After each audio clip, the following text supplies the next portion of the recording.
Assalamualaikum warahmatullahi wabarakatuh. Perkenalkan saya Skardina, saya dari 11 MIPA 3. Oke, di sini saya akan membahas tentang mewaspadai ancaman terhadap kedudukan Negara Kesatuan Republik Indonesia.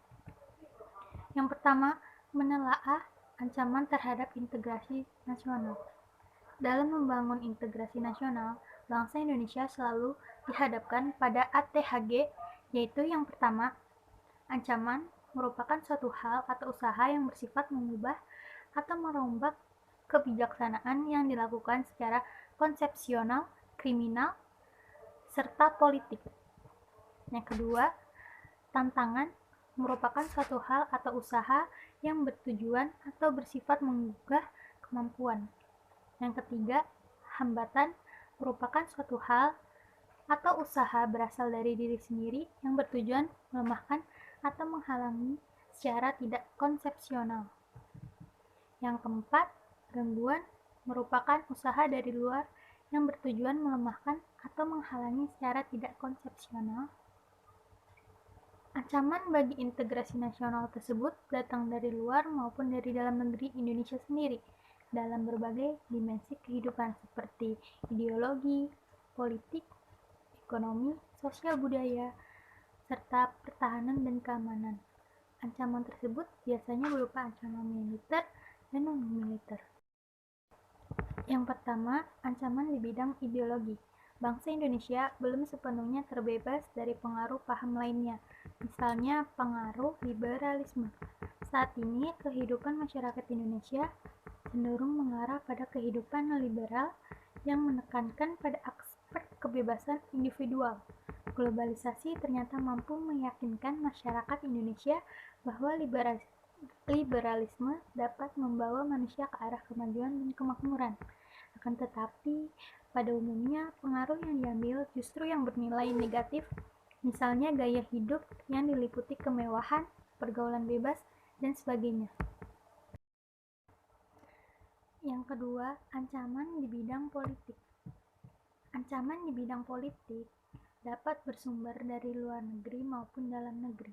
Dari luar negeri, ancaman di bidang politik dilakukan oleh suatu negara dengan melakukan tekanan politik terhadap Indonesia. Intimidasi, provokasi, atau blokade politik merupakan bentuk ancaman non-militer berdimensi politik yang seringkali digunakan oleh pihak-pihak lain untuk menekankan negara lain. Ancaman yang berdimensi politik yang bersumber dari dalam negeri dapat berupa penggunaan kekuatan dalam bentuk pengerahan massa untuk menumbangkan pemerintah yang berkuasa.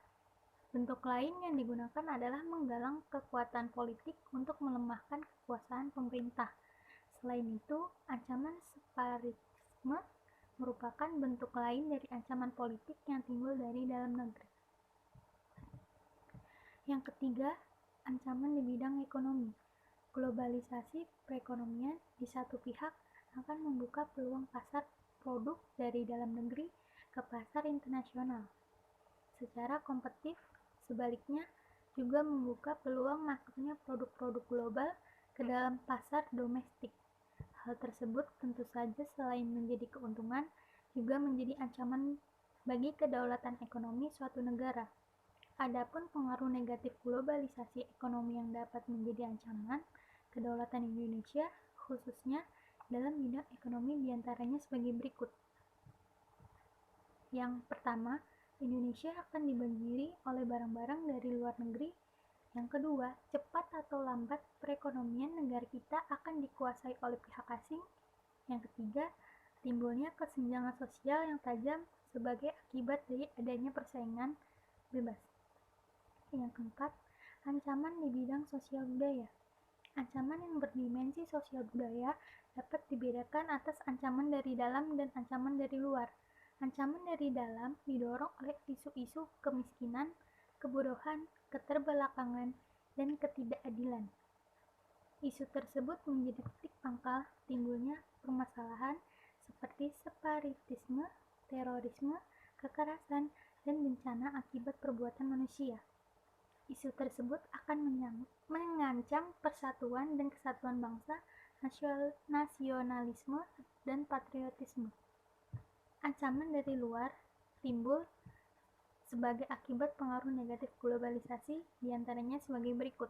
Munculnya gaya hidup konsumtif yang selalu mengkonsumsi barang-barang dari luar negeri, munculnya sifat hedonis, adanya sikap individualisme, munculnya gejala westernisasi.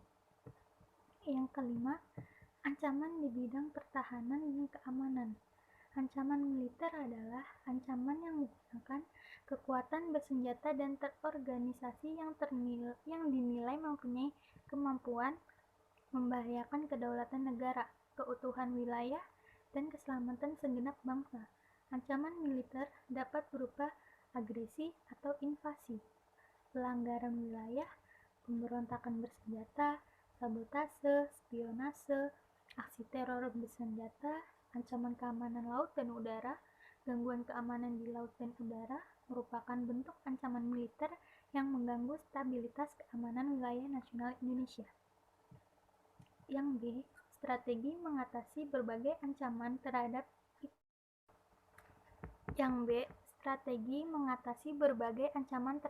Ipolexosubudankam dalam membangun integrasi nasional. Yang pertama, strategi mengatasi ancaman di bidang ideologi dan politik. Untuk mencapai hal tersebut, bangsa Indonesia harus segera mewujudkan hal-hal sebagai berikut. Mengembangkan demokrasi politik, mengaktifkan masyarakat sipil dalam area politik.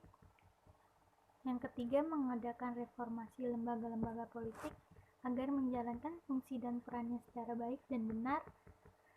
Selanjutnya, memperkuat kepercayaan rakyat dengan cara menegakkan pemerintahan yang bersih dan berwibawa, menegakkan supremasi hukum, memperkuat posisi Indonesia dalam kancah politik internasional.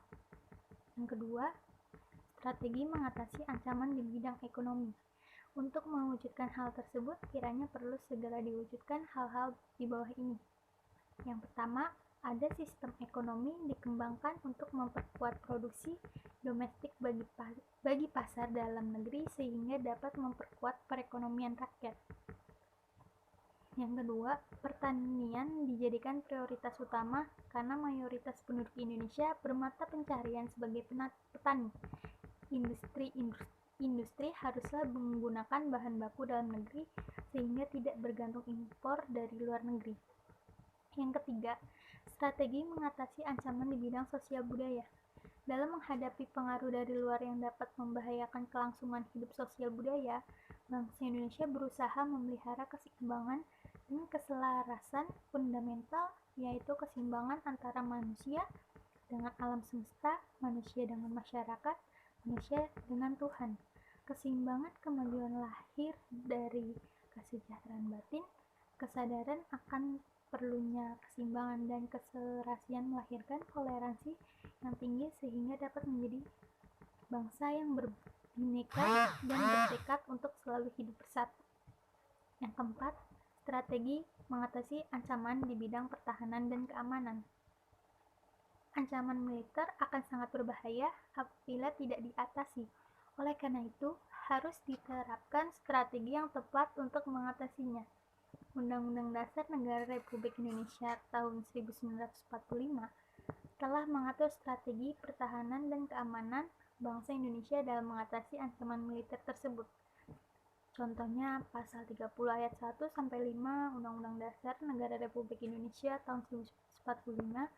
Sistem pertahanan dan keamanan yang bersifat semesta merupakan pilihan yang paling tepat bagi pertahanan Indonesia yang diselenggarakan dengan keyakinan pada kekuatan sendiri serta berdasarkan atas hak dan kewajiban warga negara dalam usaha pertahanan negara. Sistem pertahanan dan keamanan negara yang bersifat semesta bercirikan berikut. Kerakyatan, yaitu orientasi pertahanan dan keamanan negara diabdikan oleh dan untuk kepentingan seluruh rakyat. B.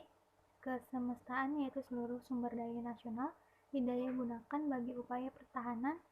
Yang C. Kewilayahan, yaitu gelar kekuatan pertahanan dilaksanakan secara menyebar di seluruh wilayah negara kesatuan Republik Indonesia sesuai dengan kondisi geografis sebagai negara kepulauan.